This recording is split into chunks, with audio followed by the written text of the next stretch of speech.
Alors, tout d'abord, il me paraît important de notifier que les ateliers militaires centraux de Makala sont un établissement public à caractère militaire, en ce sens que aux ateliers militaires centraux de Makala, il y travaillent des civils et des porteurs d'uniformes de tout type. Bon, maintenant, nos actions s'inscrivent dans le cadre du soutien aux forces de défense et de sécurité. Voilà, pour tout ce qui est travaux d'ingénierie de tout ordre, la réparation mécanique de haut niveau d'échelon, mais aussi la recherche industrielle.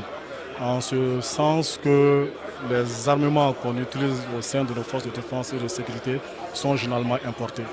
Avec le temps, les pièces sont pour la plupart usées et il y a difficulté d'approvisionnement.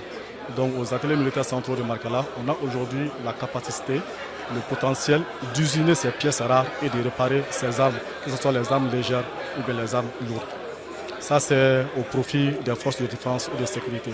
Nos actions s'inscrivent aussi dans le cadre du développement socio-économique du pays. En ce sens qu'on confectionne des meubles de maison, en passant par les fauteuils, les lits, les armoires, et ainsi de suite. On confectionne aussi des mobiliers de bureau, des mobiliers scolaires. On confectionne aussi des machines agricoles. On les fabrique et on les répare au sein des ateliers militaires centraux de Makala. À ce salon, on a amené quand même quelques articles confectionnés localement aux ateliers militaires centraux de Makala. On a apporté par exemple un pistolet automatique confectionné à partir de l'acier à 100% aux ateliers militaires centraux de Makala.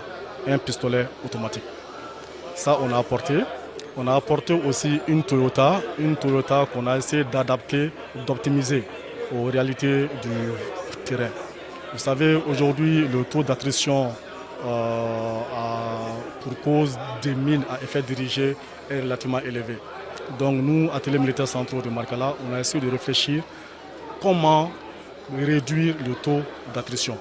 C'est dans ce cadre qu'on a pris une Toyota qu'on a essayé d'adapter avec des protections qui vont avec.